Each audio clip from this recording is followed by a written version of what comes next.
Y compartimos. No sé si pudieron llegar a ver algo del video de la semana pasada. Clase 2. No, fíjate que a mí se me complicó todo la semana. Como era semana de un... El problema es que en la empresa un tarado quiso robar una cartera de clientes y entonces echaron gente y yo tuve que hacerme cargo de unas cuentas. Ay, Se complicó. me complicó todo. Bueno, estábamos viendo vimos un poco, les hago un hiper resumen, después si puede vean el video o lean los capítulos esos del libro. Estábamos viendo un pantallazo con respecto a los estratos sociales de la Jerusalén de la época de Jesús. Estaba la clase alta, ¿no? Vimos toda la cantidad de, de derroches que hacían, que les sobraba. La mayoría vivía en torno al templo de Jerusalén, la mayoría de la clase alta. No es que eran eh, empresarios independientes, ¿no? Sino que la clase alta vivía en relación al templo.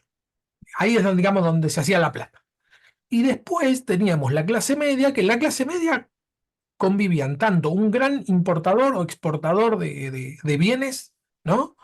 Era clase media, junto con un artesano, un carpintero, un sastre, ¿no? Un pescador.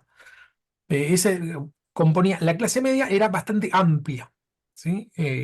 Pero bueno, por eso hoy por hoy diríamos que clase alta sería alguien que tiene una mega empresa donde comercia con distintos países de forma internacional, pero en esta época, en ese lugar, no era así. El que comerciaba era un comerciante.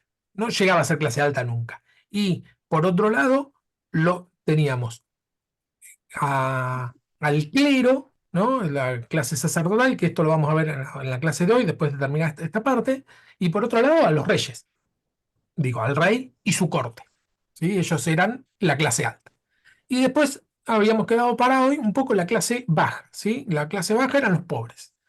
Y los pobres se dividían en dos. Por un lado, los pobres que conseguían sus propios sustento, ¿no? A fuerza de trabajo muy pobre, por ejemplo, mencionaba los que cazaban palomas, bueno, se la buscaban, ¿no? Eran muy pobres y se la rebuscaban. Y por otro lado, los que eran pobres pero vivían de las ayudas recibidas. Dentro de los que viven de las ayudas recibidas, uno se imagina el mendigo, pero no es solamente el mendigo, sino como vamos a ver en esta clase, tenemos, dice, en primer lugar hay que mencionar, hola Ceci, ¿qué tal? Y creo que está Nanu también, sí, hola Nanu. Ah, bueno, estamos Hola, buenas noches. saltando. Perdón, estoy trabajando y no podía conectarme antes, Fernando. Buenas No, noches. buenas noches, no tengas ningún problema. En primer lugar, dice, de los que vivían de las ayudas recibidas y que eran pobres, dice hay que mencionar a los escribas. Uno se imagina a los escribas como están en relación al templo y a los sacerdotes, eh, bueno, se imaginaba que era por lo menos de clase media, y no, lo que menciona acá el libro es que no, es que ellos tenían prohibido cobrar por sus actividades. Por lo tanto, no tenían acceso a, a grandes bienes. ¿Sí? Lo mismo sucedía con algunos sacerdotes, los sacerdotes comunes, ¿no? Los del montón, que no eran ni los sumos sacerdotes, ni los jefes de los sacerdotes, ni los que estaban en el templo todo el tiempo, sino sacerdotes de pueblerinos. Bueno, ellos también vivían de las ayudas recibidas y eran clase baja, pobres sería, ¿no? Para no usar eufemismo. Mateo 18 dice, sanen enfermos, limpian leprosos, resucitan muertos, echan fuera demonios, ¿no? Esto es la gran comisión de Jesús que manda a sus discípulos. Y menciona esta frase, de gracia recibiste, de gracia da. Y bueno, acá lo que menciona el autor es que era una frase que solía dársele a los escribas, ¿sí? El escriba era el que se decía, bueno, vos recibiste de gracia, no podés cobrar por lo que haces. Y es como una frase a medida de los escribas.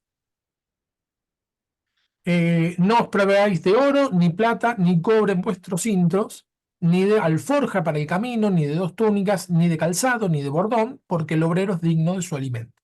Lo que está diciendo es, ustedes compórtense, digamos, no le estaba hablando a los escribas Jesús, ni de casualidad, le estaba hablando a sus discípulos. pero todo esta descripción cuadraba perfecto con los escribas, ¿sí? Ellos vivían de la limosna. No de la limosna de mendigar en la calle, pero sí, bueno, de las dádivas que le daba a las personas. Y acá menciona cómo era que llegaban a recibir algo de dinero. Bueno, si no podían cobrar por su trabajo, dice de qué vivían.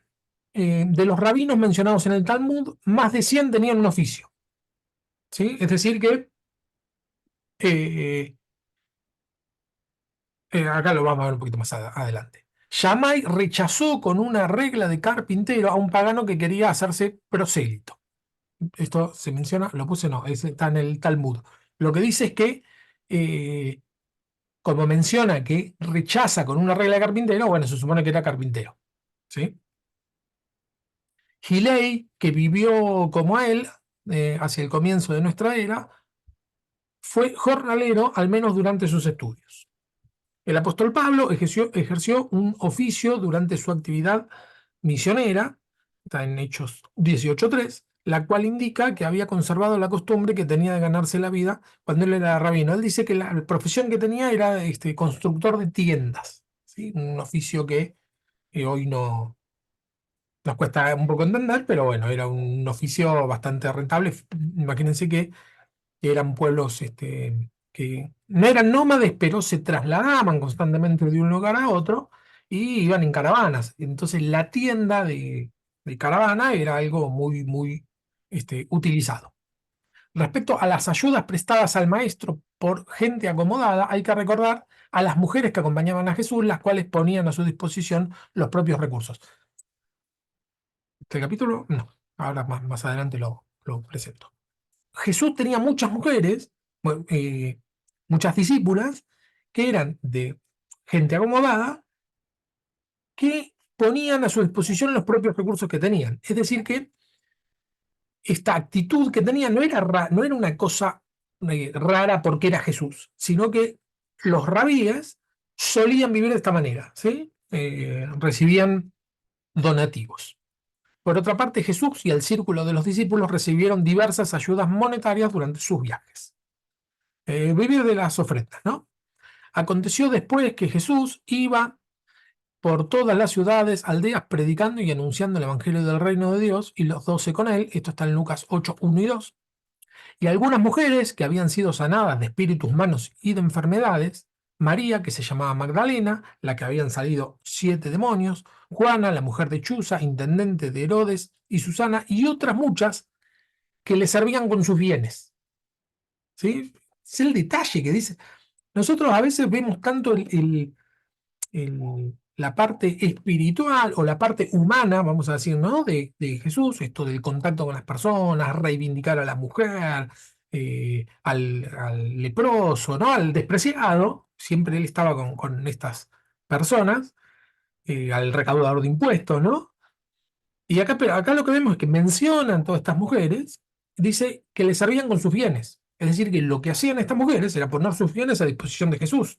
Era bien, o sea, está bien claro en este texto, ¿no? Marcos 15:41. Las cuales cuando Jesús estaba en Galilea, lo seguían y le servían, y había muchas otras que habían subido con él a Jerusalén. Le servían, eh, mm, puede implicar el tema de las donaciones, los donativos.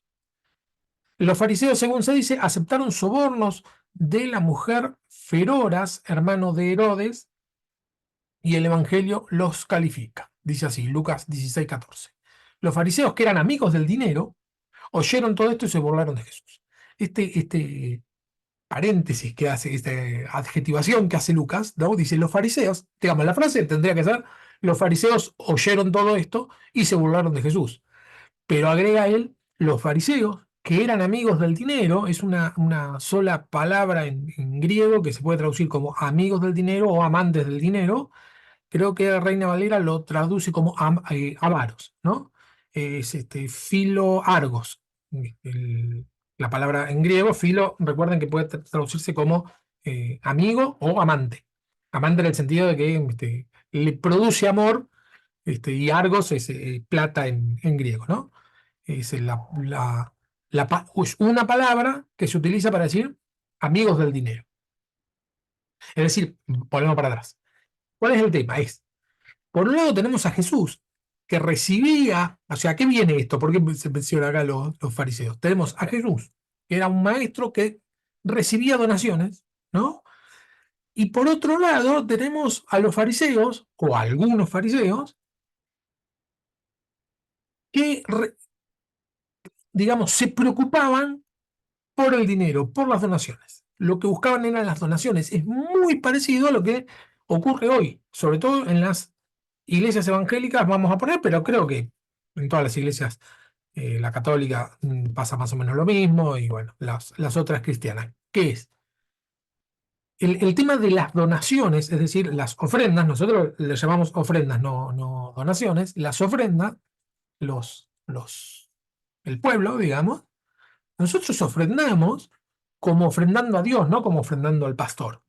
Y el pastor las debe administrar como si Dios le confiriera esa donación, ¿sí? Con un celo que él no puede hacer uso del pastor. Digamos, no es mi dinero. Yo soy pastor y recibo la ofrenda, no puedo tratarla como si fuera mía per se, sino que es algo que el Señor me confiere a mí, ¿no?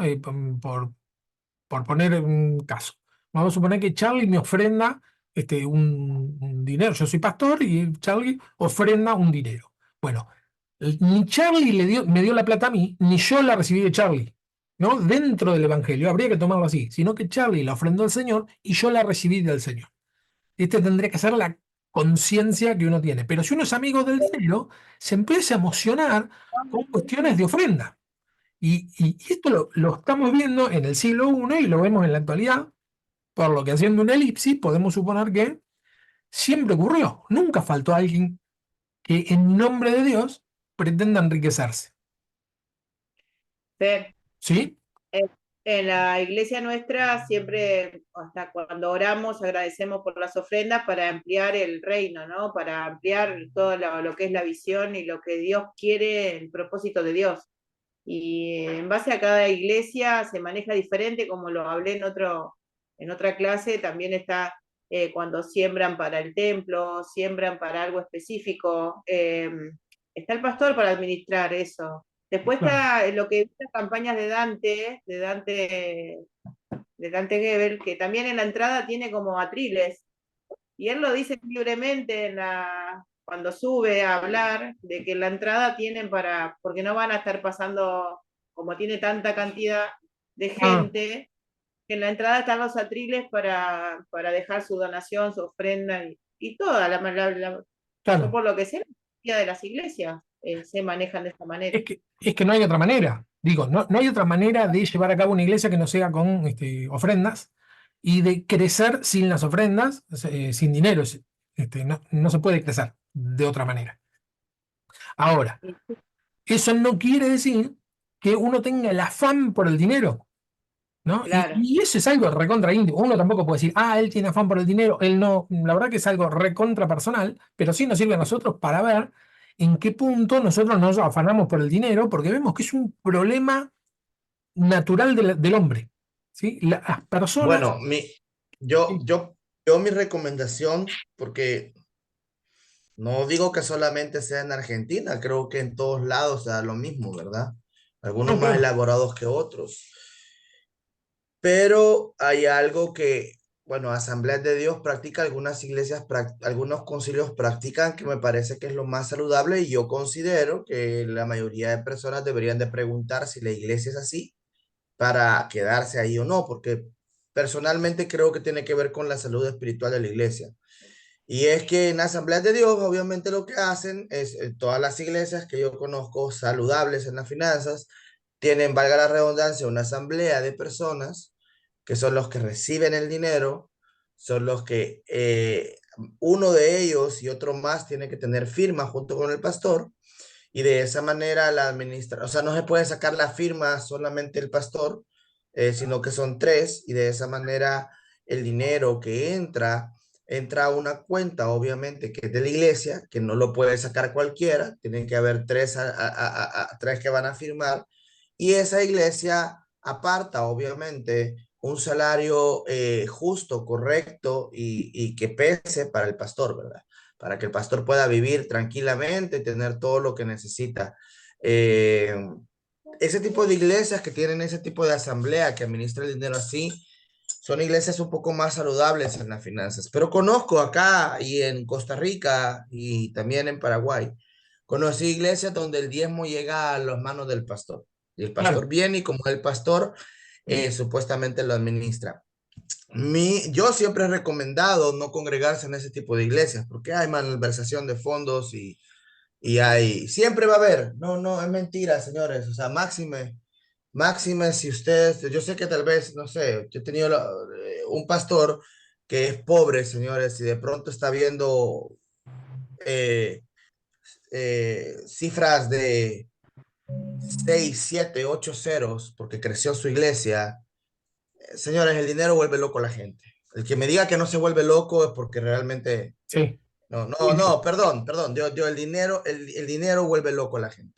sí. Entonces es mejor siempre tener una congregación donde una asamblea distribuye y donde hay uno, dos, tres personas que son las que tienen que poner la firma para sacar dinero. O sea, los tres tendrían que estar corruptos para hacerlo, pues. Claro. Entonces, No es imposible, eh, pero claro. No, no, no es pero es imposible, pero los difícil. tres tendrían que estar corruptos para Claro, es hacerlo. difícil. Y Sí, el no, no, pastor siempre, recibe siempre, su cuenta claro. tranquilamente. Yo les Siempre es digo, preferible. Sí, sí, y tener ajá, cuentas claras, ¿no? Que sea lo más transparente posible. Hay cosas que obvio no se pueden ventilar, pero sí que sea lo más abierto posible. Pero bueno, eso lo que vemos es que eh, desde el siglo I por lo menos ya tenemos este tipo de, de cuestiones, ¿no? Dice Marcos 12:38. En su enseñanza Jesús decía, guardaos de los escribas que gustan andar con ropas largas, de ser saludados en las plazas, de ocupar las primeras sillas en las sinagogas y los primeros asientos en las fiestas. Dice, que devoran las casas de las viudas y para disimularlo hacen largas oraciones. Estos recibirán mayor condenación. A lo que se está refiriendo con devorar las casas de las viudas es dejarlas sin dinero, ¿no? Quitarle todo lo que... Y habla de las viudas justamente porque es uno de los estratos más discriminados, más pobres, más apartados dentro de esa sociedad, las mujeres y viudas, ¿no? Tenían doble carga. Es decir, que en la práctica, en cuanto a recibir ofrendas por parte de los religiosos, sigue siendo igual hoy que hace 2000 años. Esto es una observación mía que ya le dije recién. Sabemos con certeza, por el contrario, que una parte de los escribas, aquellos, por ejemplo, que eran sacerdotes, percibían ingresos fijos. ¿Sí? Los sacerdotes recibían ingresos fijos. Ah, bueno, porque este es otro tema, ¿no? El escriba no es que en sí mismo era una función sola, sino que podía ser escriba, como vimos recién, escriba y tener otra profesión, escriba y ser solo escriba y ser sacerdote, ¿no? Es como que una cosa no excluía a la otra. Bueno, el que era sacerdote recibía eh, algún tipo de ingreso fijo, ¿sí? Si bien no necesariamente era un salario, pero tenían alguna forma de solventarse. También disponían de un sueldo fijo los escribas que ejercían una función en el templo, se les pagaba con el dinero de los impuestos anuales del templo, ¿sí? El templo cobraba impuestos. Esto ahora lo vamos a ver un poquito más adelante. Pero el templo manejaba policías, manejaba dinero, era una especie de Estado, ¿sí? Era una verdadera, el autor lo dice, ¿no? Una verdadera teocracia, donde el sumo sacerdote tenía la mayor tenían la autoridad de un rey, ¿sí? Si bien estaba el rey, la figura de rey, era algo muy impuesto. La figura del rey impuesto por el Imperio Romano. El que verdaderamente tenía la manija dentro de la cultura judía era el sumo sacerdote, o por lo menos estaban equiparados con el rey. No, no, no, no le faltaba nada. Era un estado dentro de otro estado. Algunos doctores tenían por misión, se llama a los grandes maestros, ¿no? Maestros de la Biblia. Tenían por misión enseñar a los sacerdotes las reglas de la ejecución de los sacrificios. Otros enseñarles la ejecución reglamentaria de las ofrendas alimenticias. También eran pagados por el templo los 3 o 4 doctores que constituían, en calidad de jueces, un tribunal en Jerusalén. Es decir, que escribas doctores en la ley, digo, en la Torá, ¿no? Porque a veces nosotros decimos doctor en la ley, bueno, abogado. No, no, es un doctor en la Torá. Tenían por misión enseñar, o sea, ¿quién les enseñaba? Los sacerdotes. Bueno, estas personas, y ellos recibían un pago por esta tarea, que eran escribas. Pero estos casos de ingresos fijos no pueden inducirnos a pensar que los doctores en su mayoría pertenecían a la clase acomodada. El dicho de que un doctor no empobrece es cambiado por el Talmud babilónico al ver la situación real por un doctor no necesita mendigar. ¿Qué es esto? Había un dicho popular, que decía, un doctor no empobrece, era un dicho popular. Y el Talmud babilónico lo cambia por un doctor no necesita mendigar.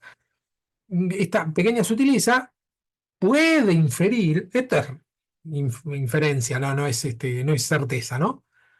¿Por qué cambia esta palabra? Porque evidentemente algunos doctores sí empobrecían, pero no estaba bien que mendigue. Entonces dice, bueno, está bien, no empobrece, cambia el empobrece por un doctor no necesita mendigar. Uno dice, bueno, no necesita mendigar, es que tiene lo suficiente. No, es que puede que no tenga lo suficiente, pero tampoco va a andar mendigando. En el Talmud se menciona frecuentemente, recuerden que el Talmud es uno de los libros sagrados del judaísmo, ¿no? En el Talmud se menciona frecuentemente la mujer de algún doctor, pero nunca las mujeres, ¿no? En el Talmud se menciona porque en el Talmud menciona muchos doctores, maestros, etc. Entonces también esto es una inferencia. Dice, en el Talmud se menciona muchas veces a la mujer del doctor. Dice, pero nunca habla de las mujeres del doctor. Dice, lo cual hay que atribuirlo más bien a la pobreza de la clase que a una estima por la monogamia. Es decir, que no es que tenían una sola mujer porque eran monógamos. En una sociedad polígama, ¿lo dije bien? ¿Monógama? No, me estoy cruzando las palabras. Está bien, monógama. Polígona. Sí, bueno, gracias, Ceci. Eh, era una, no es que estaban a favor de la monogamia, sino que tener varias mujeres implicaba tener un cierto poder adquisitivo, porque había que mantener a las mujeres y a sus hijos. Y entonces, otra cosa que se infiere de por qué los doctores tal vez serían pobres es porque siempre se menciona una sola mujer en el Talmud, ¿no? Cita del Talmud babilónico. Dos discípulos de Rabán Gamaliel, cuya ciencia era tan grande que podía contar el número de gotas de agua del mar, no tenía un bocado de pan para comer ni un vestido para ponerse. Esto lo cita el Talmud, ¿no? A los discípulos, a Gamaliel. El famoso doctor de la ley, R. Akiva, y su mujer tenían que dormir en invierno entre paja y él no tenía bastante dinero para comprarle a su mujer un adorno. Menciona el Talmud también. Otro caso. Yudá ben Elai, el doctor más frecuentemente citado en la Misná, no tenía más que una capa que se ponían alternativamente él y su mujer cuando salían de la casa. ¿Sí? Uno dice, bueno, no tengo más que una capa. Bueno, pero una capa para los dos. Entonces se lo iban turnando la capa. Y 6 de sus discípulos poseían una sola capa para cubrirse todos. ¿Sí? Los discípulos eran más pobres que el doctor, ¿no? Porque tenían una sola capa para los 6. Gilai, nacido en Babilonia, de una pobre familia de desterrados, vino a pie a Jerusalén. Allí trabajó como jornalero por medio denario. El denario, sí. Una vez pagado el guardia de la casa de estudios, no le quedaba más que un cuarto de denario para su sustento y su familia. Y recordemos que un denario era lo que necesitaba una familia para subsistir un día. Y a este le quedaba un cuarto de denario, por lo tanto, no alcanzaba al mínimo. Se cuenta que un día no encontró trabajo, por lo que no pudo pagar la entrada de la casa de estudio, pero a pesar de ser invierno, escuchó desde afuera por la ventana donde fue encontrado medio helado. Es decir, que la pobreza no implicaba eh, quedarse sin estudio, ¿no? Escuchaba desde afuera y bueno, quedó medio congelado. Otro caso, Johanán, hijo de la Eraunita, vivió miserablemente de pan seco durante una época de sequía. Eliezer ben Hircanos se dedicó a estudiar contra la voluntad de su padre vivió en gran penuria hasta que su maestro, Rabban Yohanan ben Zakkai, notó que pasaba hambre por el mal aliento de su boca, ¿no? El maestro dijo, qué mal aliento, este está sin comer hace un tiempo largo. Finalmente dice, podemos indicar la pobreza de Jesús, ¿no? Acá menciona un montón bueno, personajes que nosotros no conocemos, gente famosa para los judíos porque están escritos tanto en el Talmud como en la Mishnah. Y, pero nosotros a Jesús lo conocemos. Y acá lo que va a proponer el autor es que Jesús era pobre. Esto es un tema de controversia porque algunos dicen que no, por algunos indicios que tenemos de por qué no sería pobre, pero acá hay algunos indicios de por qué sí sería pobre. Dice, procede de una familia pobre. Y miren el detalle este, que yo la verdad que nunca lo había visto. Dice, en el sacrificio de purificación que usó María en la concesión hecha a los pobres, ofrece 2 tórtolas. La, la ofrenda de 2 tórtolas, es decir, 2 palomas, era la ofrenda que hacían los pobres. Los ricos ofrecían un corderito, un- bueno, no me sale la palabra, un cordero o bueno, se me fue bueno, eran animales que tenían pieles, que valían, que se podían vender, etcétera. Los pajaritos, o las palomas, no valían nada. Y ese fue la ofrenda que hizo María, y no podemos suponer que María hizo una ofrenda inferior a lo que ella podía hacer, porque era una mujer muy, muy devota, muy temerosa de Dios, ¿no? Su vida es tan pobre, dice que no tiene un lugar donde reclinar la cabeza. Esto es inferencia. Alguno puede decir, no, no es así, sino que es por otro motivo, ¿no? Porque no se dice en ningún lugar que Jesús era pobre. Pero dice, bueno, si no tenía un lugar donde reclinar la cabeza, es que vivía en cualquier lado, no tenía ni una casa. Y dice, personalmente no lleva ningún dinero consigo, como indican los relatos sobre el impuesto del templo y sobre el tributo al César, ¿no? El impuesto al templo es donde le dice al discípulo, bueno, que hay que pagar el impuesto, entonces le dice, bueno, anda con un anzuelo, saca un pez y adentro vas a encontrar una moneda, etcétera. Y el impuesto al César, lo mismo, ¿no? Se vienen a quejar de que si había que pagar o no pagar, y él toma la moneda, diga, él no saca su propia moneda, por lo que supone que era pobre. Y después dice que acepta ayudas. Alguien que no es pobre no aceptaría ayuda. Y vemos que las mujeres lo colaboraban. Así que en conjunto tenemos que colocar a los rabinos en los estratos pobres de la población. Lo que sí se sabe es que los rabinos eran pobres. Y como Jesús era rabino y tenemos estos pasajes que nos da la impresión que sería pobre, bueno, se podría deducir que Jesús sería pobre. No, no es pecado ser pobre, así que podría serlo.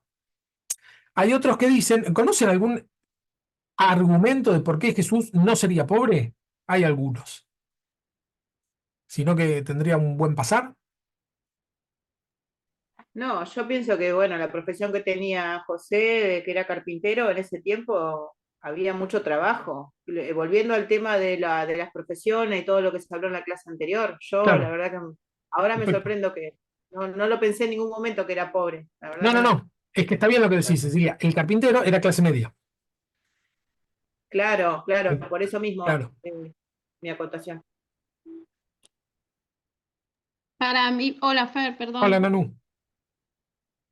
Para mí sí era pobre, por lo mismo que dice Ceci, porque el carpintero era para, y además trabajaba. Yo creo que él si hubiese sido así, tipo, hubiese nacido rico, mirá si lo castigan hoy por ser como lo que fue él, no me quiero imaginar si nacía rico.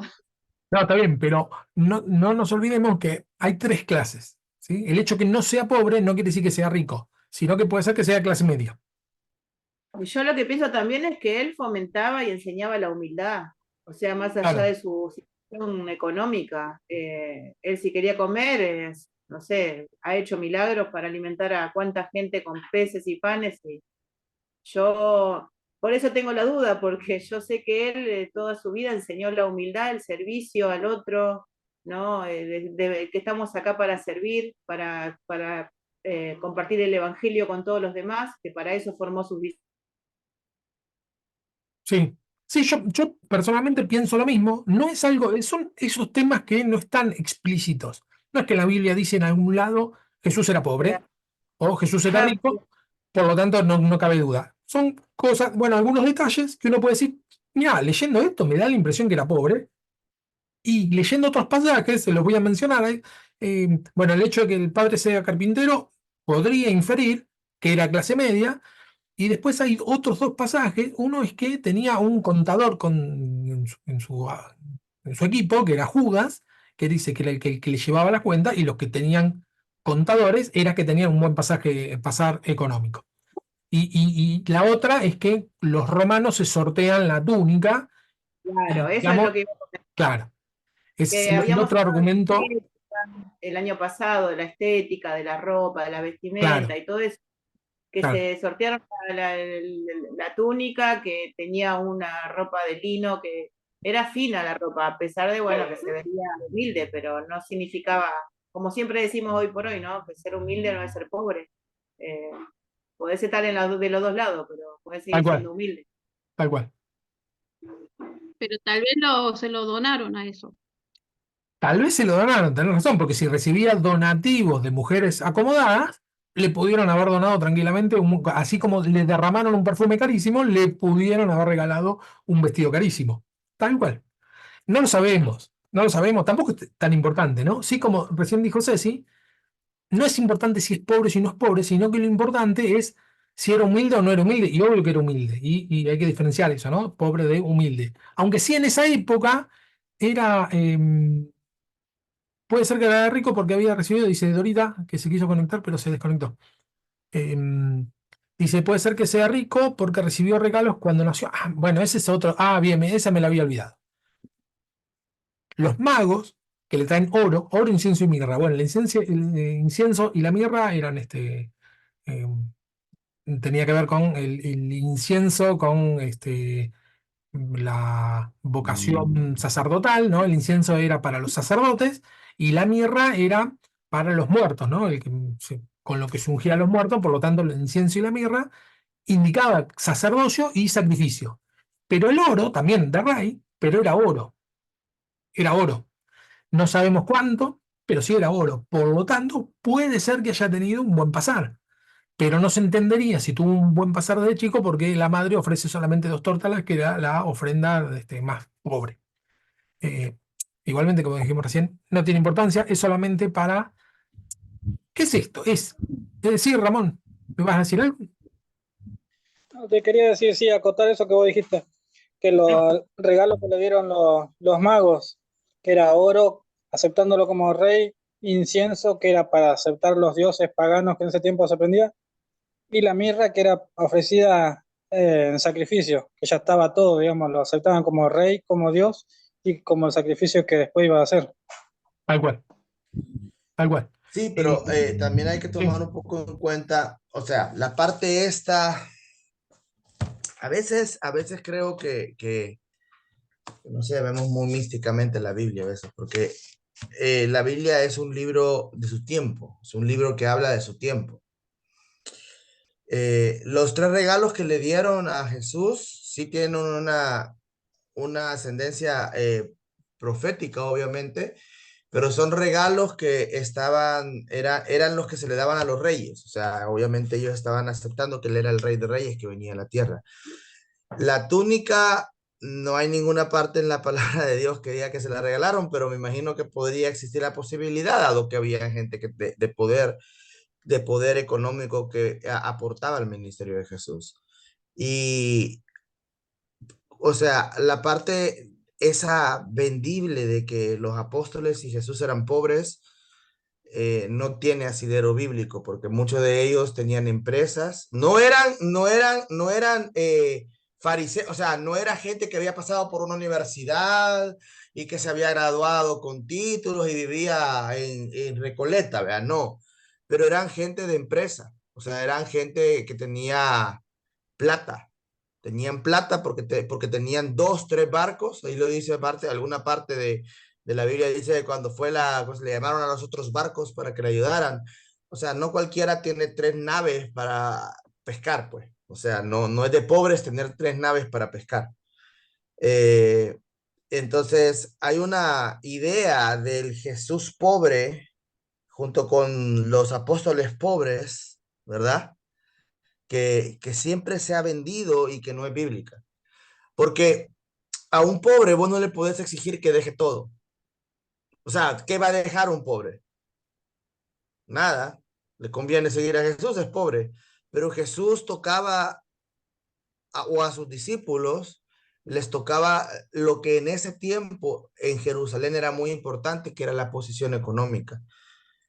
Ellos dejaron todo por Jesús, Claro, incluyendo su capacidad económica. tal cual. Lo que pasa es que al dejar las redes, como es esto, igual vamos a tratar de. Mi idea no es profundizar sobre este tema, sino tener un poco las dos campanas. Lo que te iba a decir es esto: si dejaron todo, no tenían nada. Si no tenían nada, eran pobres. No pobres de nacimiento, sino pobres por opción, vamos a suponer, ¿no? Una frase muy, opción por los pobres, muy No, católica. ok, Ahora, te referís a que, o sea, quiero ver si me te entiendo. Si dejaron todo, al dejar todo se volvieron pobres. bueno, dejaron es una opción, ¿eh? Dejaron de tener recursos propios y empezaron a vivir de las ofrendas. Y de las ofrendas vivían los pobres. No vivían la clase media ni los asalariados, sino que vivían los pobres. Por lo tanto, es esto, ¿eh? Yo no, mi idea en esta parte de la clase no es afirmar que Jesús era pobre, y por eso traigo a colación los argumentos de por qué no era pobre. Pero esto es para equilibrar un poco la balanza. No firmemos, digamos, no sellemos el Jesús tenía dinero. Por esto y lo otro, porque tenemos otros pasajes donde decimos, bueno, pará, vamos a ponerlo un poquito en duda, porque hay un par de elementos que nos hace cuestionar esa postura. Es algo que no está revelado, por lo tanto, no es algo que podemos hacer, digo yo, una predicación en base a esto, porque son de esos textos donde un texto te dice, te da el indicio de una cosa y el otro te da el indicio de otra, y ninguno de los textos es explícito. Ninguno de los textos dice claramente Jesús era pobre, como Jesús lloró, por ejemplo, ¿no? Clarísimo. Entonces, no dice en ningún lado Jesús era rico, Jesús era pobre. Entonces tenemos algunos indicios para un lado y algunos indicios para el otro, por lo tanto no hay que hacer doctrina de este tema, ¿sí? Solamente como para tener cautela, decir, bueno, no hagamos doctrina de esto porque no lo sabemos, no está revelado, evidentemente no era algo eh, importante para Dios que tengamos este tema que no está explícito, si no estaría puesto, ¿sí? Eso por un lado. Y por otro lado, sí que había en esa época, como ahora, o en una época pronta, una especie de idealización de los pobres. En esa época también, ¿sí? El pobre, el mendigo, el que vivía de los demás, tenía buena fama. Eh, que ahora un poco, a partir de los 80, de los 70, 80, de los años ahora, ¿no? 1980, 90, un poco se cambió eso. Pero en una época, tal cual, lo que vos decís, Charlie, era recontra bien visto el cristiano pobre. Y la verdad es que no tiene por qué ser así. Ni nos vayamos a un extremo de si sos pobre, tenés a Dios, ni al extremo de si sos pobre, no tenés a Dios. A eso voy, porque, bueno, vemos, Yo la campana que yo, o sea, yo entiendo, sí, es que no recuerdo bien el pasaje que dice Jesús, que se nos despojemos de las cosas materiales, porque todo el que deje, no sé bien cómo era, pero como que tendrá el lugar en el cielo, ¿no? La salvación, que no nos aferremos, o también cuando habla de que es más fácil que un rico un camello pase por el ojo de una aguja, que estén con ellos, porque lo que yo entiendo es que si nosotros nos ocupamos de Dios, Dios se va a ocupar de nosotros. Por eso también la Biblia habla de que las aves las alimenta el Señor, hasta las aves que no hacen nada, no van a trabajar ni nada, ¿no? Así lo interpreto yo, es lo que yo leo de la Biblia, ¿no? Que sí, no, sí, tal no, cual, tal cual. Lo Sí, que no sí, nos por pasa, eso, ni, Fer, ni que irse al extremo te, de te, decir que alguien que tiene dinero necesariamente no es cristiano, porque no es así, ni tampoco pero es irse al que extremo. te comento Sí, algo, sí, porque yo o sea, yo también he llegado en algún momento a pensar lo mismo, todo lo que ustedes están diciendo, pero cuando uno se mete, yo sé que no es tanto el tema, pero cuando uno se mete a profundidad e investigar la gracia, lo que importa, lo que implica eso, la gracia.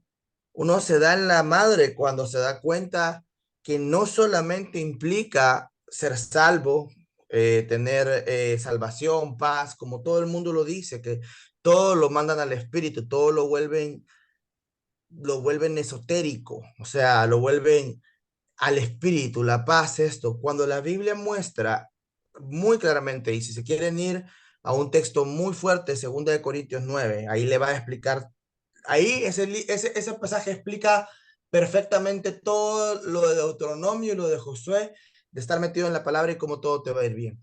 Entonces, cuando nosotros vendemos o entiendo que quieren mostrar esa parte de Jesús, que lo vengo escuchando hace bastante, yo siempre desafío a alguien a decir, a que me muestre, pero que me muestre con un texto bíblico explícito, porque la Biblia es muy explícita,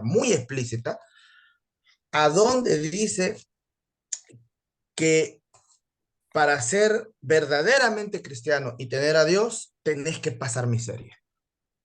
Entonces, no hay ningún texto en donde la Biblia pruebe la pobreza y la miseria y diga que Dios está con esa persona. No hay ninguno, búsquelo y me lo mandan. En el caso de Jesús, creo muy fielmente que Jesús mostró una negación de los placeres del mundo, porque obviamente el mismo Satanás le ofrece y le dice que no, y lo que él intentó mostrar es el enfoque en el propósito de Dios para la vida, porque al final de cuentas iba a morir, él sabía que iba a morir. O sea, él sabía que iba a morir, ¿para qué va a estar haciendo riquezas si se va a crucificar? Ajá. Ahora, cuando él le llama al joven rico a dejar todo, que de ahí es de donde se agarra la Iglesia Católica para el voto de pobreza, que no se voto de pobreza porque los pastores, los sacerdotes son los que mejor viven, o sea, tienen todo, tienen casa, tienen todo, todos tienen hasta plata en los bolsillos. Entonces, ellos dicen que eso es como ser pobre, despojarse de todo para vivir solo para el reino, y como sos pobre, pareces un gurú de la India que se ha despojado de todo y estás ahí sabiamente para dar consejo. Esa imagen no está en la Biblia. Está la de despojarse, está la de quitarse, está la de dejar todo, pero hay que ver la Biblia en su tiempo también para entender el mensaje, porque Jesús obviamente se iba a crucificar. Sí, lo que pasa que digo esto y pasamos al placa que sigue. El tema es el Ajá. siguiente. Pensá en esto, Charlie. Vos estás haciendo una afirmación a causa de una ausencia. Vos decís, en la Biblia no dice en ningún lado que necesariamente hay que ser pobre o que Jesús era pobre o que los discípulos eran pobres. Está bien. Pero así como está esa ausencia, también está la otra ausencia. En ningún lado dice que hay que ser rico o que el evangelio te va a enriquecer o que siendo cristiano vas a ser rico. No está explícito eso. Lo podemos inferir por algunos pasajes, pero no está explícito. Y hasta me la jugaría a decirte que por cada pasaje donde podés inferir que uno puede hacerse rico, yo te encuentro 5 pasajes donde el Señor exalta la pobreza. Hay un montón de pasajes donde el Señor exalta la pobreza. Y lloren ricos, Pero ese es bienaventurados los pobres. Deuteronomio 28. 28 y también Segunda de No, no, pero por Corintios. cada pasaje yo te encuentro 5 que dice lo contrario. Pero hay que sacarle un buen estudio, porque si Sí. me vas a salir con algún pasaje que No, hable, no, que está bien, está diga, bien. Por eso. pero que diga, Fernando, que diga que vos tenés que dejar todo para ser cristiano. No, O no, sea, no. que Por siendo eso, pobre, no, no está ese pasaje, pero tampoco está el otro, que dice que si sos cristiano vas a volverte rico.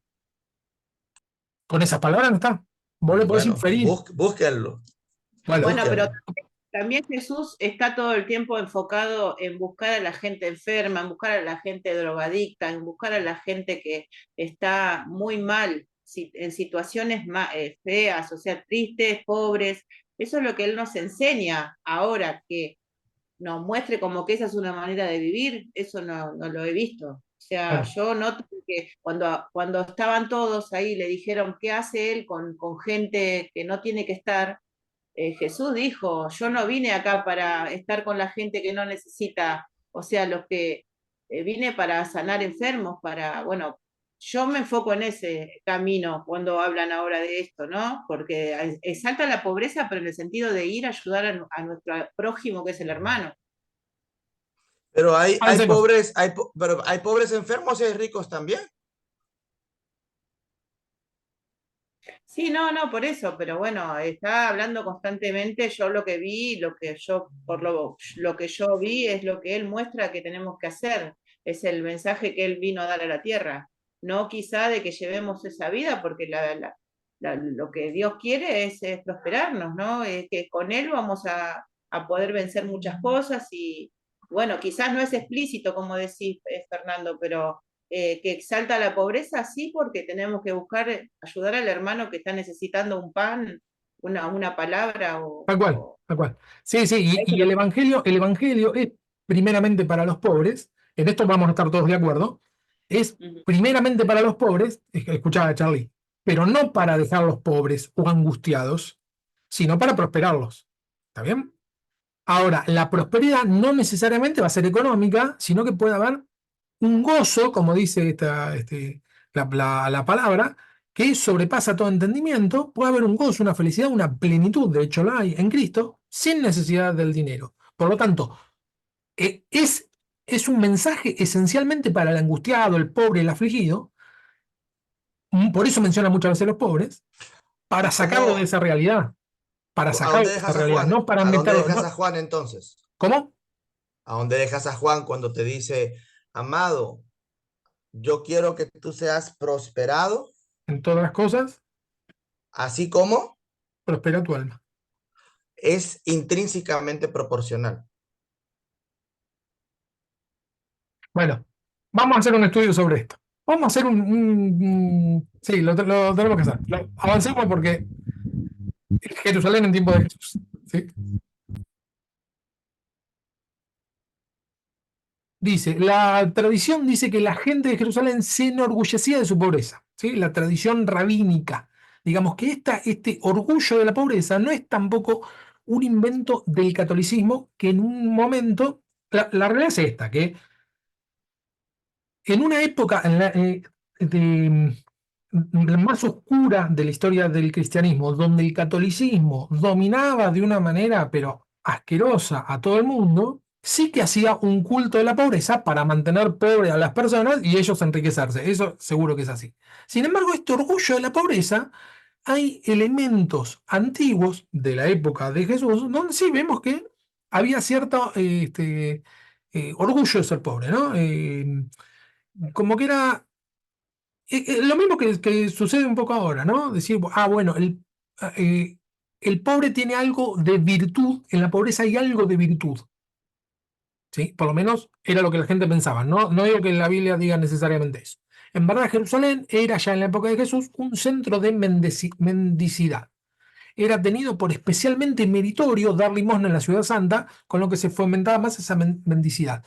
Es esto, si dabas limosna en la ciudad santa, es decir, en Jerusalén, bueno, él te acercaba un poquito más al cielo, ¿no?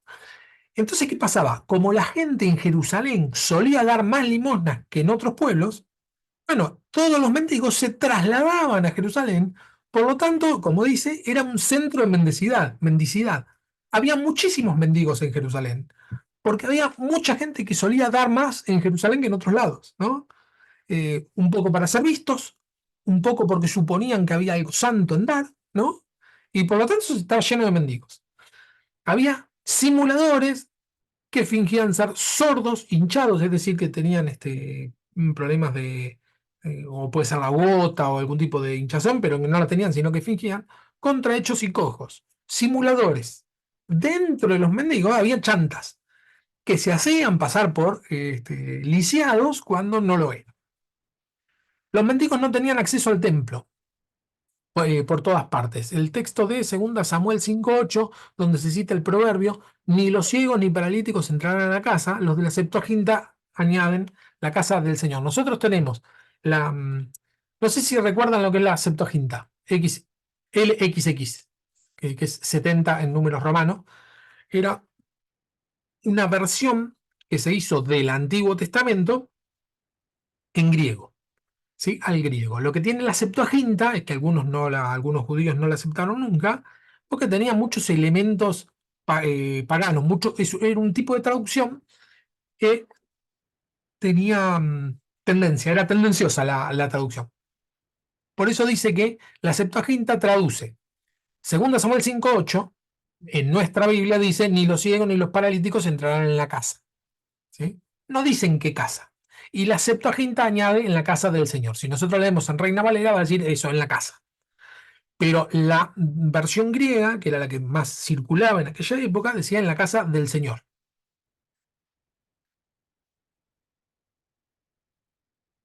Ahora bien, en el atrio de los israelitas y en el de los sacerdotes se encontraban sacerdotes cojos y deformes. Efectivamente, los mutilados podían entrar en el atrio interior, pero solo bajo ciertas circunstancias, ¿sí? Ciertas condiciones. Es decir, que no es que los cojos estaban necesariamente eh, fuera del templo, sino que si cumplían ciertas condiciones, podían entrar al templo. Así pues, los mutilados los mutilados que se podían mover por sí mismos con ayuda de una muleta tenían claramente el derecho de entrar en la parte del santuario. Por el contrario, no les estaba permitido a aquellos que no se podían mover por sí mismos, sino que se sentaban sobre un asiento sobre el cual eran transportados. Es decir, que al templo, por lo menos al atrio, de los mutilados, ¿quiénes podían entrar? Los mutilados, cojos, etcétera. ¿Quiénes podían entrar? Los que podían entrar por sí mismos, ¿sí? Aunque sea con una muleta. Pero ellos sí podían entrar, ¿sí? Que rengueaban, que estaban contrahechos, pero podían caminar.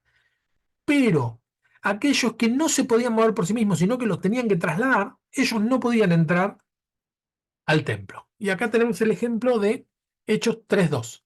Dice, ¿se acuerdan el de no tengo plata ni oro, pero lo que tengo te doy, en el nombre de Jesús de Nazaret, ponte de pie, qué sé yo, que le dice Juan y Pedro, después que Cristo resucita, el primer milagro, ¿no? Arranca así, Hechos 3:2. Y era traído un hombre cojo de nacimiento, a quien ponían cada día a la puerta del templo, que se llama La Hermosa, para que pidiese limosna a los que estaban en el templo. Lo dejaban en la puerta. No tenía derecho a entrar al atrio, ¿sí? Al patio de los judíos, ¿no? Había dos patios, uno era para los gentiles, otro para los judíos. Aunque sea judío, como él no podía trasladarse, tenía que estar en la puerta. ¿Sí? Y dice, bueno, la puerta que se llama La Hermosa, como vimos la semana pasada, era una puerta especial, la puerta que se llama la Hermosa, que relucía como el oro, aunque no era de oro. ¿Sí? Era una de las puertas milagrosas. Mm, ¿Qué pasó? ¿Terminó esto? No. No sé por qué se me salió de terminar la presentación.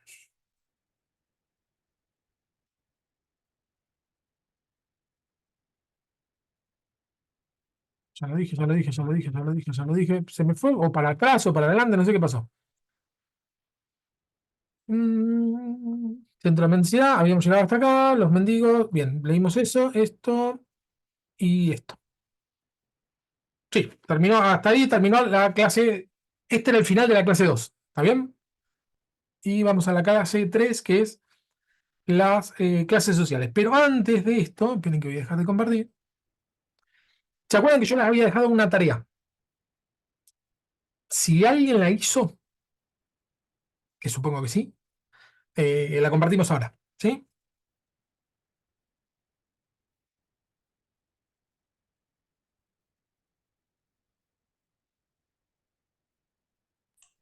La verdad, mi hermano, a mí se me complicó. No te das problema.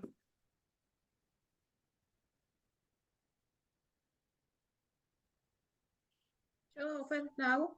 ¿Digo? Manu, ¿vos la tenés? Sí. Vale. Bueno, dice, uno de los propósitos de la reconstrucción del templo por parte de Herodes fue conseguir el respeto y el amor del pueblo judío. Sin embargo, no lo logró. ¿Por qué cree que no ocurrió? El primero era datos históricos Bien. que tenía que dar.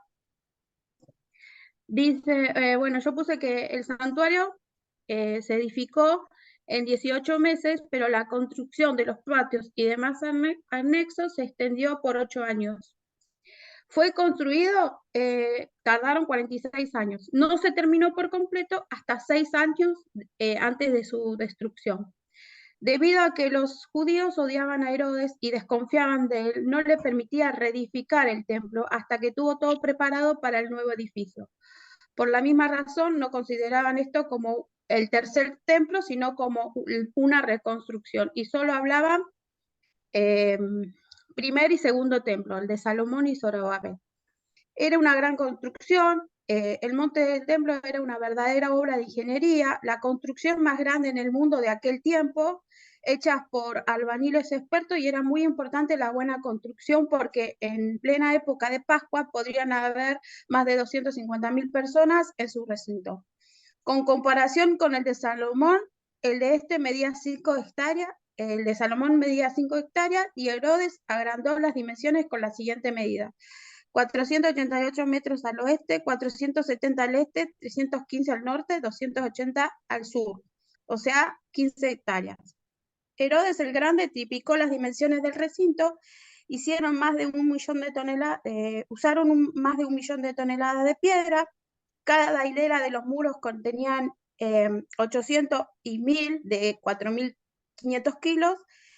El recinto del templo tardó 80 años en acabarse, ya lo dije. En el año 70 después de Cristo, el templo fue completamente destruido por el fuego cuando los romanos, bajo el mando de Tito, capturaron Jerusalén. El templo de Herodes fue el último templo que se erigió en el hemisferio oriental en tiempos antiguos. Perfecto. Después decía la opinión personal. Opinión personal al respecto a la construcción y todo eso, decías vos, ¿no? Sí. Bueno, yo creo que Herodes quería quedar bien, como hoy decimos, con Dios y con el diablo, porque Herodes era un tipo rico y hacía buenos regalos, hacía muchos, pero los judíos desconfiaban de él, porque él lo que hacía era crear anfiteatros en donde ahí se practicaban carreras de carro, peleas de gladiadores, hasta él mismo peleó. Era muy rico, pero los judíos desconfiaban mucho de él porque no le gustaba que haga eso, porque al hacer un templo y hacer algo para matar gente era como muy distinto. Bueno, y bueno, pero bueno, y a Herodes le pesaba más su tiranía y su crueldad, por lo que tuvo problemas con el pueblo judío durante la mayor parte de su reino. Las citas bíblicas donde hablan del templo es Levítico, Primera de Reyes, en Hebreos 9, en Juan 2, en Segunda Crónicas, en Esdras 1, 2 y en Esdras 5, 13, 15. Esos son los versículos que yo encontré que hablaban del templo. Bien. Excelente, Nanu. ¿Alguien más lo puede hacer?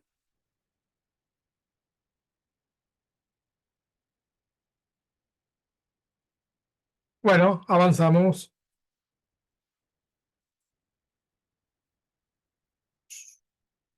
Comparto pantalla.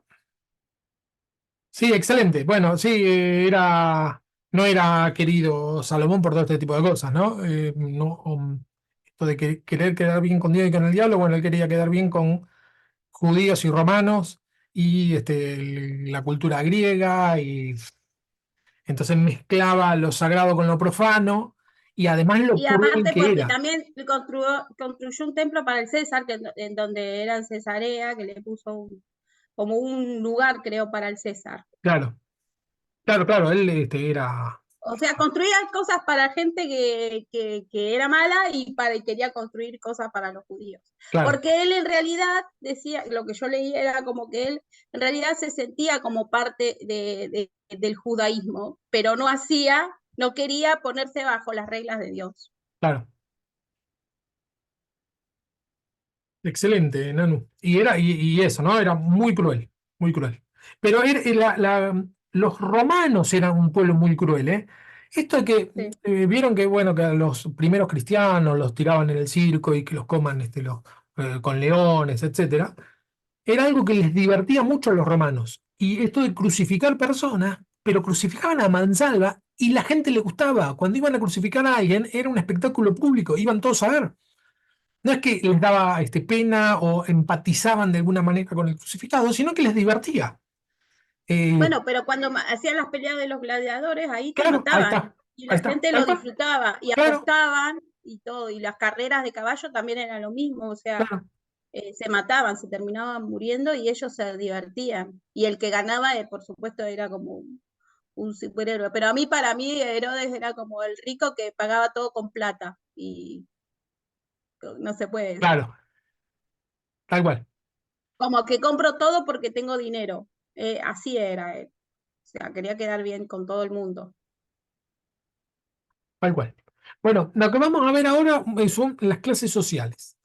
Nosotros vimos que estaba la clase alta, la clase media y la clase baja, ¿no? En la clase anterior. Eh, pero ese es un enfoque de las clases sociales. Ahora hay otro enfoque, otro tipo de clases que tiene que ver con la ubicación en la sociedad, no según un criterio de dinero necesariamente, sino con el lugar que ocupaba en la sociedad, ¿no? Ahora, a la medida que vamos avanzando, se va a entender un poquito más. El primero es el clero, ¿sí? El clero tiene que ver con el sacerdocio, sumo sacerdote. Dice Flavio Josefo, mientras en otros pueblos es determinada la nobleza por otros puntos de vista, entre nosotros, era judío Flavio Josefo, entre nosotros la posesión de la dignidad sacerdotal es la prueba de noble origen. Es decir, que para que una persona sea noble, había que ver qué tan lejos o tan cerca en tu árbol genealógico estabas de un, una tradición sacerdotal, perdón, una descendencia sacerdotal. ¿Sí? Si eras de descendencia sacerdotal, de sumo sacerdote, bueno, tu dignidad era de primera. Más allá que eran ricos, porque eran ricos, pero más allá de eso, la dignidad se le daba la estirpe, ¿sí? Es decir, la ascendencia. Es el clero, clero es eso, ¿no? El grupo de sacerdotes. Es el clero quien en primer término constituye la nobleza. Recién estuvimos hablando de Herodes, ¿no? Herodes, si bien era el rey y tenía su séquito palaciego, no constituía, según dice Flavio Josefo, y según vamos a ver, no constituía en sí mismo la nobleza, sino que era algo como impuesto, ¿no? Él sí era rico, pero no pertenecía al clero, ni mucho menos, sino que era una especie de segundo poder. Aunque tenía la suma del poder, no, casi la suma del poder público, porque dependía solamente del César, es decir, que tenía la fuerza, porque tenía los ejércitos, todo a su disposición, no era noble. Sí, noble en el sentido de estirpe. Él no era de descendencia admirada por el pueblo, sino todo lo contrario. No era querido Herodes. No, Decime. Herodes era no solo que no era querido, sino que era odiado por la mayoría. Sí, por todo. Y era Le cruel. chupaba las medias a todo el mundo, por lo que yo Sí, leí sí, también. sí. El sumo sacerdote en funciones en la época en que no había rey era el miembro más importante del pueblo. ¿Sí? En algunas épocas esporádicas donde no había rey, por ejemplo, antes de Herodes el Grande, hubo un momento de vacío legal, digamos, dentro de lo que sería el reino. Bueno, el miembro más importante de la población era el sumo sacerdote. El sumo sacerdote era el que realizaba la expiación por la comunidad en calidad de representante de Dios. Este carácter de su cargo le era conferido por investidura, la entrega de los ornamentos del sumo sacerdote que constaba de 8 piezas. Es decir que si bien para ser sumo sacerdote tenías que ser del linaje sacerdotal, lo que te daba la investidura, perdón, lo que te daba el cargo, el carácter sagrado, era la investidura, es decir, el vestido. Lo que te ponía, los ornamentos, ¿sí? Eh, constaba de 8 piezas. Se componía de una túnica de seda, calzones de seda, menciona ahí el texto, un turbante, un cinturón, y el famoso pectoral, ¿no? Donde tenían las piedras. El éfod, que es la cinta de tela con tirantes. El éfod es una especie de delantal, ¿sí? La túnica exterior y la diadema de oro colocada sobre el turbante, ¿no? Tenía una piedra de oro en el turbante. Eso era, digamos, era lo que te hacía sumo sacerdote, ¿no? Sí, Dorita, ¿dijiste algo o no? No, no, profe, nada más que me desconectaba y justo me conecté, pero no, no. Ah, listo, listo. Cada una de las 8 piezas expiaba determinados pecados, ¿sí? Es decir, la expiación de pecados es el perdón de Dios sobre determinados pecados, y bueno, cada uno de estas 8 piezas servía para un pecado determinado. La muerte del sumo sacerdote poseía virtud expiatoria, ¿sí? Había perdón de pecados cuando el sumo sacerdote moría, una especie que como que se desparramaban los, los perdones, ¿sí? Un poco vemos que en la muerte de Cristo, esto lo menciona mucho en el libro de Hebreos. El libro de Hebreos es genial para leer si tenemos en cuenta cuál era la concepción que había del sacerdocio, del sumo sacerdote, etcétera, ¿no? Porque la muerte de Cristo es la que nos expía de pecado, ¿sí? Por eso dice que Él es el sumo sacerdote, Cristo, el único. Pero bueno, cada vez que moría un sumo sacerdote, había perdón de pecados. Dice, cuando moría un sumo sacerdote, ese mismo día todos los homicidas, que por miedo a la venganza de la sangre habían huido de la ciudad, habían huido a las ciudades de refugio, quedaban libres y podían volver a sus casas. ¿Sí? Recuerden que habían ciudades de refugio que eran lugares donde se mantenían a salvo personas acusadas de homicidio que no estaba clarificado si lo había cometido o no lo había cometido. Entonces, hasta que se clarifique el homicidio, quedaban a resguardo ahí en esas ciudades, ¿no? Esto está en Levítico. Ahora, eh, si una persona que había cometido un homicidio, dice los homicidas, es decir, no un acusado injustamente, sino un homicida que estaba en la ciudad de refugio, si moría el sumo sacerdote, bueno, podía volver a la casa, ya no era acusado del asesinato. ¿Sí? ¿Por qué? Porque había muerto el sumo sacerdote, por lo tanto había una virtud expiatoria hacia todos. Había un perdón de pecados generalizado para todos. El privilegio más del sumo sacerdote, más importante, consistía en que él era el único mortal que podía entrar en el Sancta Sanctorum. Lo menciona en latín acá el autor, Joaquín Jeremías, que es el que nosotros llamamos lugar santísimo. ¿Sí? Dentro del templo había un lugar que solamente podía entrar el sumo sacerdote, que ahí era donde estaba la presencia de Dios, en el lugar santísimo. Ahí estaba el arca del pacto que contenía la vara de Aarón, el, un pedazo de maná y las tablas de Moisés. En el templo inicial.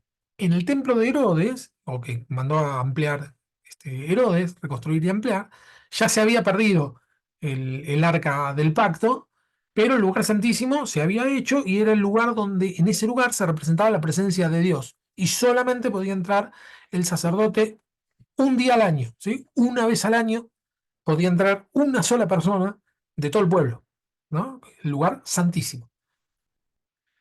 Además, en la distribución de las cosas sagradas del templo. Recuerden que si quieren opinar algo, interrúmpanme porque yo no los estoy viendo en este momento, ¿eh? Así que háblennos. Puede ser que se les ponía como una soguita con campanita a los sacerdotes Sí, para si se movía la campanita, si sonaba, si estaba vivo y si no, estaba muerto, algo así había leído yo. sí, sí. Se ponían campanitas, se ataban a una soga. La soga era para que en caso que muera, nadie podía entrar al lugar santísimo. Nadie. Entonces, si se moría por la presencia, porque la creencia era la siguiente: si tenía algún tipo de pecado o alguna forma de impureza, no necesariamente pecado, ahora vamos a ver cuál era la lista de impurezas, algún tipo de impureza y entraba a la presencia de Dios, moría inmediatamente. Ahora, iba a quedar el cadáver ahí toda la vida porque nadie más podía entrar. ¿Está bien? Entonces se lo ataba con una soga porque si se moría, tiraban de la soga y sacaban el cadáver. Si se escuchaban las Yo campanitas, vi también, ¿cómo? ¿Qué? no, si se escuchaban las campanitas de golpe y no se movía más la soga, es que había palmado ahí el pobre Sumo. Yo vi un video que ellos, ¿cómo es? Los que estaban haciendo el lugar santísimo con todas las cosas, tenían todo ya para el tercer templo, los judíos. En YouTube está. Sí, lo que pasa es que el tema para armar el tercer templo es que tienen que entrar al lugar donde está el templo. No lo pueden armar en cualquier lugar. Y lo tienen los musulmanes. Entonces, es una guerra. Si quieren entrar, tienen que, se va a desatar una guerra, pero feroz, porque encima están armados hasta los dientes de los dos bandos. Sí, pero lo que te digo es que como que ellos ya tienen todo, Sí, tienen un lugar en el santuario y que tienen todo lo sí, sí, que hay sí. en el Antiguo Testamento. Sí, inclusive tienen para un tipo de sacrificio de consagración tenían que tener una vaca roja, se menciona, inclusive en este libro también lo menciona, la vaca roja desapareció, digamos, de la genética y ya lograron hacer una vaca roja por medio de la ingeniería genética para Eso en te iba a caso, decir. sí, sí, sí, en caso que se habilite, ya tienen la vaca roja para poder entrar. Sí, sí, están recontra preparados para este, eh, que se les, digamos, bueno, Charlie se tuvo que ir. Este, sí, Ramón. Yo había leído en una parte que eso, digamos, de lo del sacerdote, sí, ya lo sabía, que lo ataban a una soga y las campanitas para que si hacía ruido sabían que estaba vivo o si no lo sacaban. Pero en una parte yo había leído sobre la historia de Herodes, que dice que Herodes ponía a los sacerdotes, pero él no se animaba a entrar a ese lugar. Y lo que pasa es que al lugar santísimo no podía entrar Herodes. El único que puede entrar es el sumo sacerdote. Y había un segundo del sumo sacerdote, el jefe de los sacerdotes se llamaba, que en caso que llegue el día de la expiación y el sumo sacerdote se haya contaminado, bueno, entraba el segundo al mando, que es el jefe de los sacerdotes. Digamos, ellos dos podían entrar. Uno solo, pero si algo le pasaba al sumo, bueno, estaba el segundo, el de repuesto. Y después nadie más, ni el rey, ni el César, ni nadie. Nadie podía entrar al templo. Y por eso sí, inclusive cuando lo construyen los sacerdotes. ¿No? La parte sagrada, la parte del lugar santísimo, no podían construirlo los albañiles, entonces pusieron albañiles a enseñarle a los sacerdotes a construir para que los sacerdotes puedan construirlo. Sí, sí, sí, era hiper, hiper, hiper sagrado.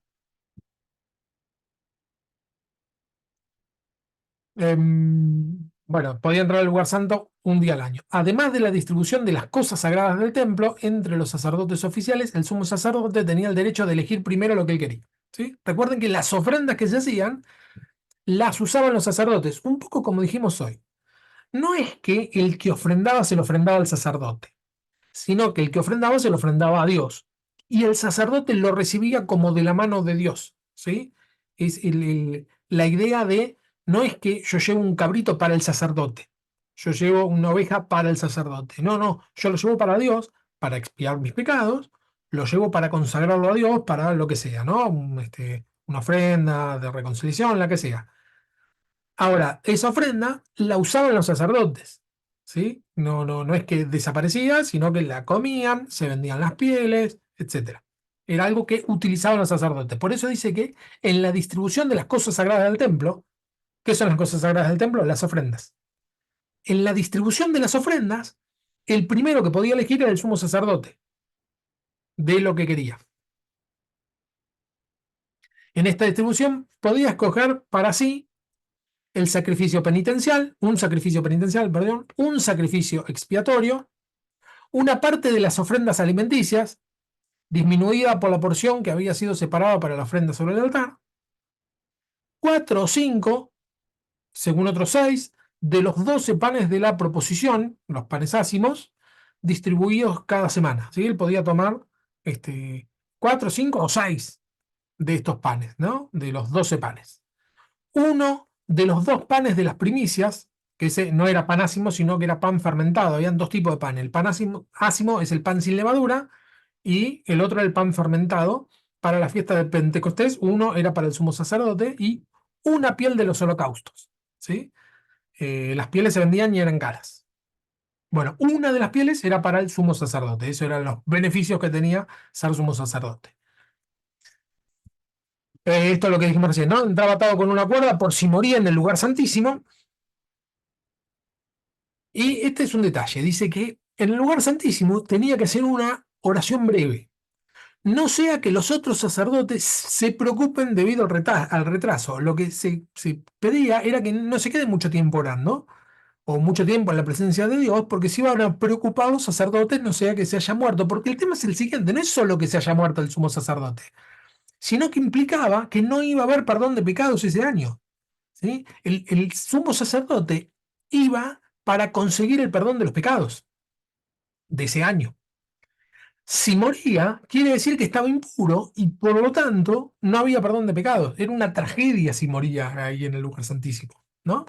Entonces lo que dice es que para que no se preocupen y que no se pongan mal los sacerdotes que estaban afuera, le pedían que la oración sea breve, ¿sí? Que no sea esas oraciones largas.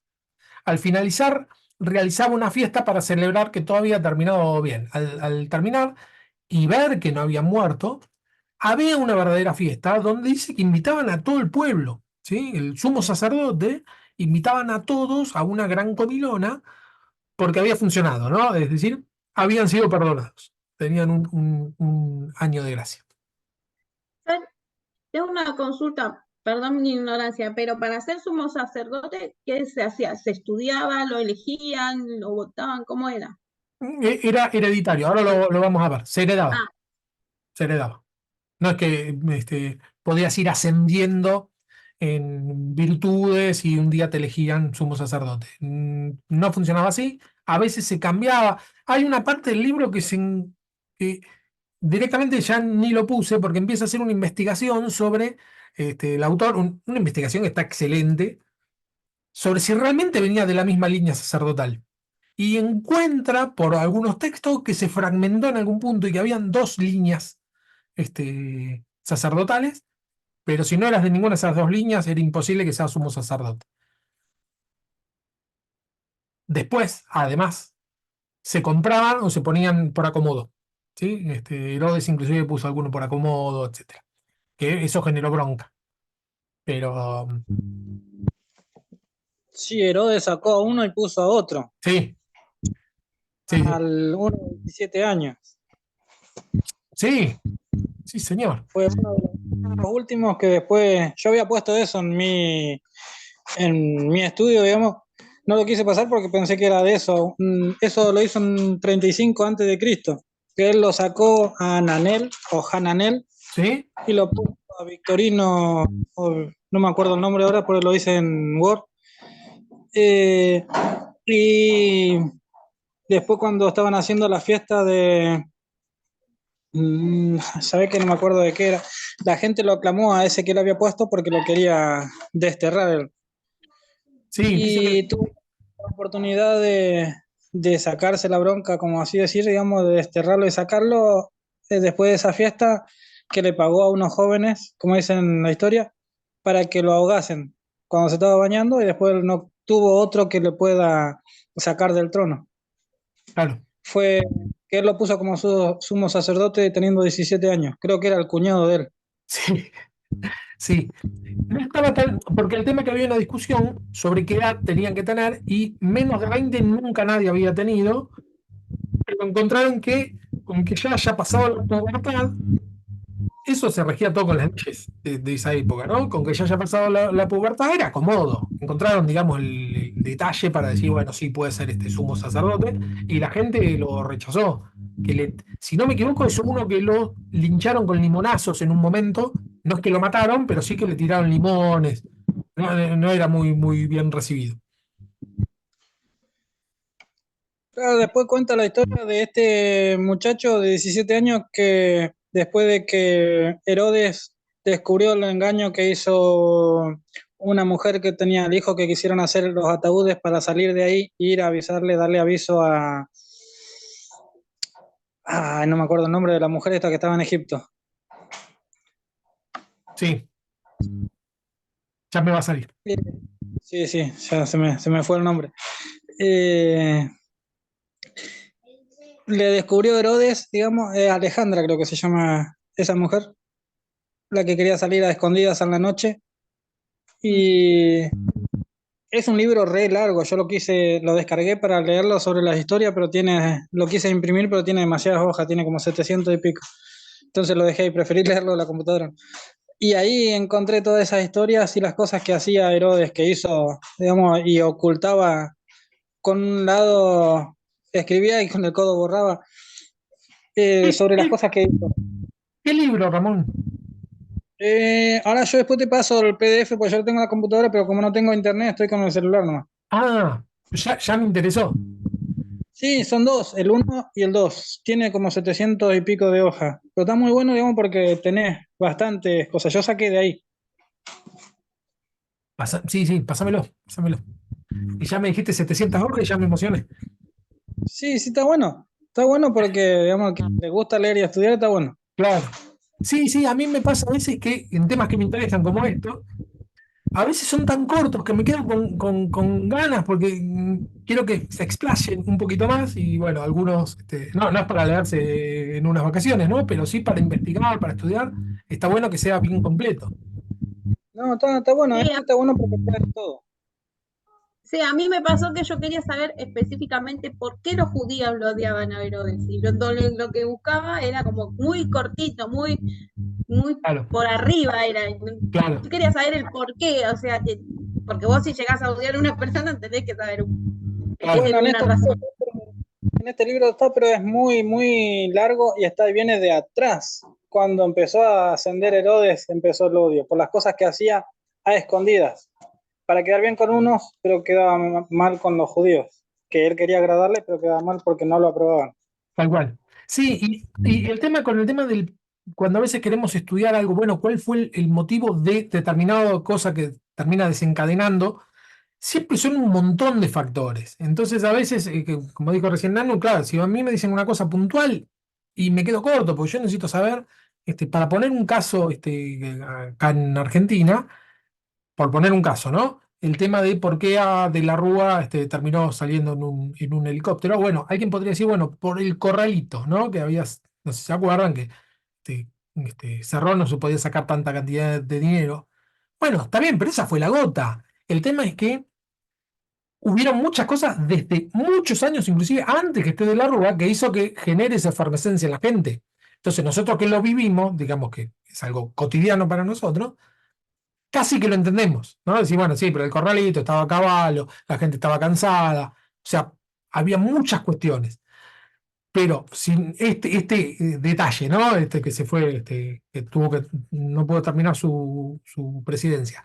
Lo leyéramos dentro de 200 años y un poco como que cuesta entender, porque sí, pero no, pará, no es que salió con una ametralladora a matar a todas las personas. ¿Qué pasó? Bueno, hay todo un trasfondo de un montón de cositas que termina detonando por una cosa que parece mínima, ¿no?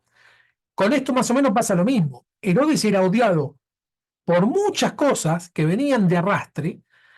El anhelo de los judíos era liberarse de los romanos. Y Herodes estaba recasado con los romanos. Entonces eso también generaba un poco de bronca. Lo último, ahora vamos a ver, digamos, lo que termina detonando la revuelta judía es casi, casi una pavada. Pero esa pavada pero que venía de años y años, ¿cómo se dice? Acumulándose. Bueno, al final, habían así está, formaban también parte de sus obligaciones financieras del sumo sacerdote el pago del novillo que simulaba en sacrificio expiatorio en la fiesta de la expiación, ¿sí? Había un novillo, esta era la palabra que no me salía hoy que decía un cabrito, bueno, había un novillo que se sacrificaba eh, en la fiesta de la expiación eh, y lo tenía que pagar el sumo sacerdote, ¿sí? Otras obligaciones del sumo sacerdote se encaminaban a preservar su aptitud para los oficios cultuales. Se trata de las prescripciones acerca de la pureza ritual. Acá viene el tema de, bueno, el sacerdote tenía que estar puro, pero no es puro como nosotros a veces entendemos hoy la pureza, sino que era realmente muy, muy, muy quisquillosa. No se estaba permitido tocar un cadáver ni entrar en la casa mortuoria. En los entierros no debía ir inmediatamente detrás del féretro. Es decir, no podía estar cerca de un cadáver. Si moría un pariente suyo cercano, no podía ir al velatorio si estaba cerca de los días de la expiación. ¿Sí? Pues no podía estar cerca de un cadáver. Le estaba asimismo prohibido llevar despeinado los cabellos. O sea, vean el grado de detalle. Si estaba despeinado, era impuro. ¿Sí? No podía estar despeinado.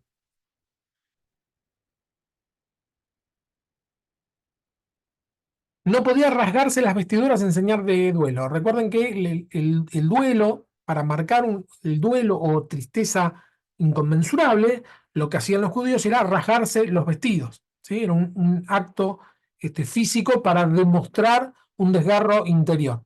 Bueno, el sumo sacerdote no podía hacer eso. ¿Sí? No podía desgarrar sus vestidos. Además, lo que saldrían esos vestidos, ¿no? Pero el sumo sacerdote no estaba vestido con la investidura de sumo sacerdote 24/7, sino que solo hacía en los momentos de los rituales. Pero, digamos, su propia vestidura tampoco la podía rasgar. El día de la expiación debía resguardarse a solas en una parte reservada del templo. Habían hecho una parte reservada en el templo por un caso que había pasado de un sumo sacerdote que de casualidad estaba en la calle y murió uno cerca, entonces no pudo hacer la, la expiación, ¿sí? Porque él estuvo de casualidad la semana anterior en la calle y pasó eso. Entonces, en la semana anterior al día de la expiación, tenía que estar encerrado en el templo, pero por las dudas, en un lugar destinado para estar aislado, ¿sí? No sea que justo se tropiece con alguien impuro. Un cadáver es un caso, pero podría ser alguien que tenga algún tipo de enfermedad o que tenga flujo de sangre, etc. Según la ley, acá viene lo que preguntaban hoy, según la ley el cargo era hereditario. Por lo tanto, los herederos no podían casarse con una viuda, ni con una divorciada, ni con una violada, ni con una prostituta. Los herederos, es decir, los posibles sumos sacerdotes, porque eran varios, no podían casarse ni con una viuda, ni con una divorciada, ni con una violada, ni con una prostituta. Aunque después no lleguen a ser sumos sacerdotes, ¿sí? Pero se les estaba prohibido. Y acá hay un detalle. Dice, se entiende por viuda a la prometida cuyo novio hubiera muerto, aunque no era su marido, ¿sí? Es decir, no tuvieron relaciones, no llegaron a casarse ni a vivir juntos, y moría el novio, ya era viuda a estos efectos. La prometida que había disuelto los votos era considerada como divorciada, es decir, novios que tenían voto, es decir, que iban a casarse y se arrepentían por algún motivo, bueno, ya era considerada divorciada. ¿Sí? No se había casado, pero era considerada divorciada. Profanada o violada, como dice en el texto anterior, se consideraba también, según se dice, a la hija de un sacerdote casada ilegítimamente. Es decir, no, profanada era no virgen, sería. Si un sacerdote estaba casado ilegítimamente, la hija, perdón, sí, la hija se consideraba no virgen, no apta. Y prostituta se aplicaba a la prosélita, es decir, el prosélito es el que de sangre no es judío, pero acepta la religión judía como suya.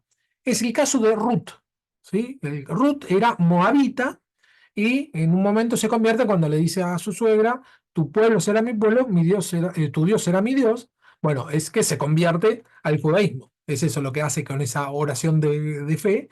Bueno, a esas personas no se las consideraba judías, sino que se las consideraba prosélitas. Bueno, a los efectos de no puede casarse con una prostituta, entran también las prosélitas, es decir, si se casaba con una persona no judía de sangre, pero que aceptaba el judaísmo, era como estar casado con una prostituta, o sea, mucho. A la esclava que se la libertaba, la esclava liberta, es decir, que había sido esclava, pero había obtenido la libertad, se la consideraba prostituta también. Y la deflorada es la persona que perdió la virginidad en caso de violación o prisionera de guerra. ¿Sí? En ese caso, también se la consideraba prostituta. Por lo tanto, el heredero al sumo sacerdocio no podía casarse con ninguna de estas. El espectro de las prohibiciones era grandísimo.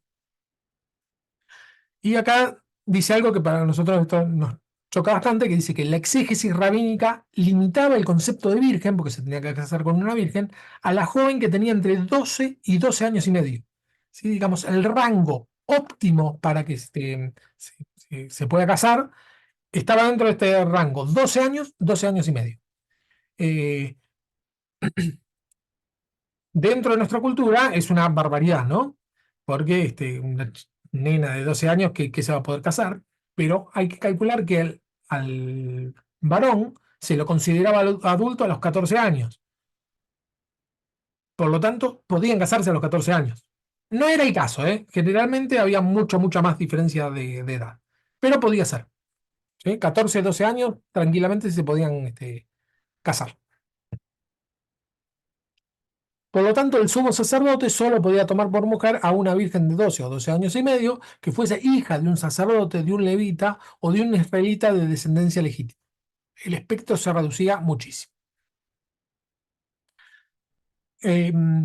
Algunos casos. El asmoneo Juan Hircano tuvo que oír el reproche del fariseo Eleazar, quien le echaba en cara que era sumo sacerdote ilegítimo y que debía renunciar, acá está mal escrito, debía renunciar a tal dignidad para sí y para sus descendientes, ya que su madre, la mujer del sumo sacerdote Simón, había sido prisionera de guerra bajo Antíoco IV Epífanes, y que desde entonces, por lo tanto, no había sido ya legítima la esposa del sumo sacerdote. Miren, esto también es un detalle, es el sumo sacerdote Juan Hircano, hijo de un sumo sacerdote, casado legítimamente con una mujer, la mujer cayó como prisionera de guerra con Antíoco IV Epífanes. Por lo tanto, el hijo ya pierde su legitimidad porque la esposa ya no es esposa legítima. Aunque la recuperaron, ya no es esposa legítima. Por lo tanto, el hijo se le reprochaba que no podía ser sumo sacerdote porque su madre había sido prisionera de guerra. Era considerada prostituta. Y si la madre era prostituta, él no podía ser sumo sacerdote. El sumo sacerdote conservaba este es otro detalle, ¿no? El sumo sacerdote conservaba su título de sumo sacerdote aún después de la deposición. Es decir que si dejaba de ser sumo sacerdote, mejor dicho, si ya no tenía las funciones de sumo sacerdote, seguía siendo sumo sacerdote sin funciones. ¿Sí? Seguía teniendo la dignidad de sumo sacerdote. Aún más, si el sumo sacerdote en funciones, debido a la impureza ritual, no podía oficiar el día de la expiación, le sustituía otro sacerdote en la ceremonia. Pues bien, este sacerdote era puesto en la lista de sumos sacerdotes, aún solo si hubiera desempeñado el cargo como sustituto durante algunas horas. Es decir que si el sumo sacerdote no podía oficiar y venía el segundo al mando y oficiaba una vez el día de la expiación, era sumo sacerdote para siempre. Es un poco acá, ya que volvemos al 2001, como cuando se sucedieron 5 presidentes en una semana. Bueno, esos expresidentes, aunque hayan estado un día, siguen siendo expresidentes, ¿no? Bueno, acá pasa exactamente lo mismo. Es, con que un día haya oficiado como sumo sacerdote, ya era sumo sacerdote para siempre. ¿Está bien? Aunque después no oficiaba, tenía la dignidad de un sumo sacerdote. ¿Sí? Bueno, llegamos hasta acá. ¿Cuánto tiempo duraba ser sumo sacerdote, Fer? Es ¿Tenían que, un tiempo, no, años, días o...? para siempre o si pasaba algo. ¿Sí? Si pasaba algo de este tipo de cuestiones, ¿no? Porque vamos a suponer, Juan Hircano era sumo sacerdote legítimo. La madre cae prisionera de guerra, ya pasa a ser legítimo, lo tienen que deponer. Él va a seguir teniendo la dignidad de sumo sacerdote, entre comillas, pero no puede oficiar más. Estaban todos ahí al acecho esperando. Sí, sí. Y era un lugar de muchísimo poder. Ahora vamos a ver un poco más adelante que el que detona la revuelta de que por lo cual se destruye el templo de Jerusalén, la revuelta del año 70, es un sumo sacerdote. ¿Sí? Y una declaración de guerra lo hace el sumo sacerdote, no lo hace ni el rey ni nadie, tenía muchísimo poder. Bueno, hasta acá nos pasamos un poquito de la hora.